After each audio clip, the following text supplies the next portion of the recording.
Welcome, everyone. Today, we're diving into a topic that resonates with so many of us on a deeply personal level: the psychology of people who fear failure more than anything. Imagine this: you're standing at the edge of a great opportunity, your heart pounding, your mind racing with possibilities. But instead of leaping forward, you freeze. The thought of falling short, of not measuring up, becomes an insurmountable barrier. This isn't just about being cautious. It's a profound, often paralyzing fear that shapes lives, decisions, and destinies. In this exploration, we'll unpack what this fear really means, where it comes from, how it manifests in everyday life, and most importantly, what we can do about it. Whether you've experienced this yourself or know someone who has, understanding the psychology behind it can be the first step toward liberation. Let's start by defining what we mean by the fear of failure. In psychological terms, this is often referred to as atychiphobia, though it's not always a full-blown phobia. It's a pervasive anxiety where the dread of failing outweighs the potential rewards of success. People who grapple with this don't just worry about mistakes. They see failure as a direct reflection of their worth as individuals. It's not, "I failed at this task," but rather, "I am a failure." This mindset can stem from various sources, and it's more common than you might think. Studies from organizations like the American Psychological Association indicate that fear of failure affects a significant portion of the population, influencing everything from career choices to personal relationships. To truly grasp this, we need to look back at its roots. Often, this fear begins in childhood. Think about how we're raised in many cultures. From an early age, children are praised for achievements and scolded for shortcomings.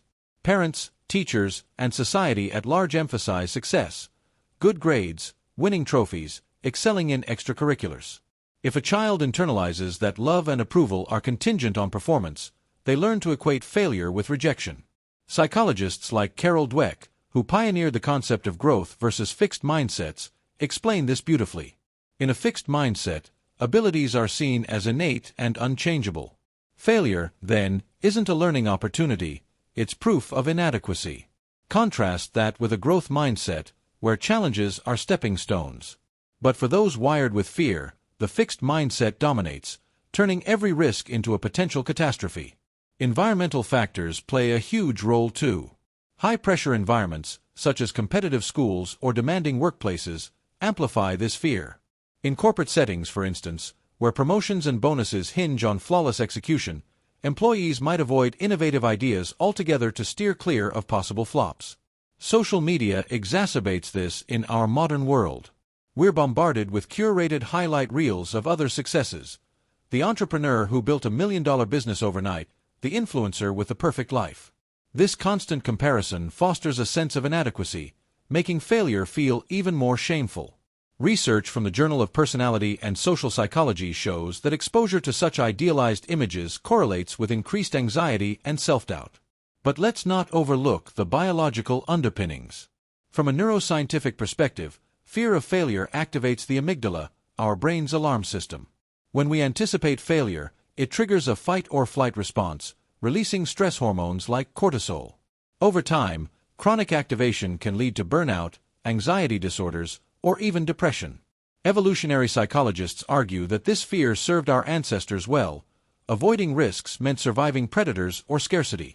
In today's world, though, it's often misplaced, holding us back from growth rather than protecting us.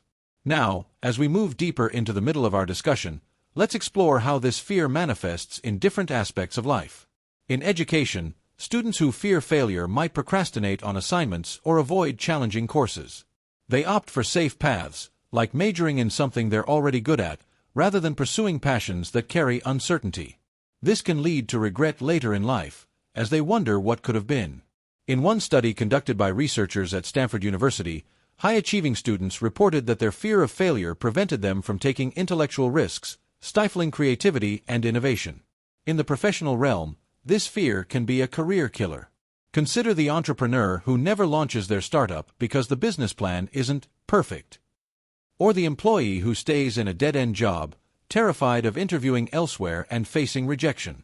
Leadership expert Simon Sinek often talks about how great leaders embrace failure as part of the journey, but for those gripped by fear, vulnerability feels like weakness. This ties into imposter syndrome, a related phenomenon where individuals doubt their accomplishments and fear being exposed as frauds. Coined by psychologists Pauline Clance and Suzanne Imes in the 1970s, imposter syndrome disproportionately affects high achievers, particularly women and minorities, reinforcing the cycle of fear. Relationships aren't immune either. People who fear failure might avoid deep commitments, worried they'll mess up and hurt their partners or themselves. They might become overly controlling, trying to micromanage outcomes, or withdraw entirely to prevent emotional fallout. In friendships, this can manifest as reluctance to ask for help, fearing it shows incompetence. Therapists often see clients who describe a pattern of self-sabotage. They push away opportunities for connection because the risk of rejection, a form of failure, is too great. Health and well-being take a hit as well. The constant stress from fearing failure can lead to physical symptoms like insomnia, headaches, or gastrointestinal issues. Mentally, it contributes to perfectionism, where anything less than ideal is unacceptable. Perfectionists set unrealistically high standards, leading to burnout. A meta-analysis in the Psychological Bulletin reviewed dozens of studies and found that perfectionism is linked to higher rates of anxiety, depression, and even suicidal ideation. It's a vicious cycle. Fear drives perfectionism, which increases the likelihood of perceived failure, feeding back into more fear. To illustrate, let's consider real-life examples, anonymized for privacy. Take Sarah, a talented graphic designer in her 30s. From childhood, her parents pushed her to excel academically, tying affection to report cards. As an adult, Sarah avoids pitching bold ideas to clients, sticking to safe, generic designs. She's passed over for promotions because her work lacks innovation. Deep down, she knows her fear is holding her back, but the thought of a client rejecting her vision feels like personal annihilation. Or think about Michael, a college student majoring in engineering. He drops classes at the first sign of struggle, convinced that a B or C would label him as unintelligent. His transcript is spotless, but his knowledge is shallow, and he's miserable. These stories highlight the pervasive impact, but what about the cognitive distortions at play? Cognitive behavioral therapy, CBT, identifies several. Catastrophizing is common, blowing failures out of proportion, imagining worst-case scenarios like, if I fail this presentation, I'll lose my job and end up homeless. All-or-nothing thinking is another. Success is everything, failure is total defeat, with no middle ground. Overgeneralization turns one setback into a pattern. I failed once, so I'll always fail. Understanding these distortions is key because they aren't based in reality. They're mental traps. Shifting gears, let's examine cultural influences. In individualistic societies like the United States, failure is often stigmatized as a personal flaw. Contrast that with collectivist cultures in parts of Asia, where failure might be seen as a group issue, but the pressure to conform and succeed for the family's honor is immense. Globally, economic instability adds fuel. In uncertain times, like during recessions, the fear intensifies because the stakes feel higher. Historical figures provide insight too. Thomas Edison famously said, "I have not failed. I've just found 10,000 ways that won't work." His perspective reframes failure as iteration, a hallmark of resilience. But resilience isn't innate. It's built.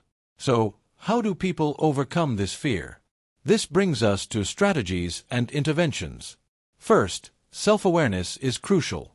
Journaling about past failures and their actual outcomes can demystify them. Often, we realize the consequences weren't as dire as feared. Mindfulness practices, like meditation, help by grounding us in the present, reducing the amygdala's overactivity. Apps and guided sessions make this accessible. Cognitive restructuring, a CBT technique, involves challenging distorted thoughts. For example, replace "I must succeed" or "I'm worthless" with "I can learn from this experience." Exposure therapy gradually confronts the fear.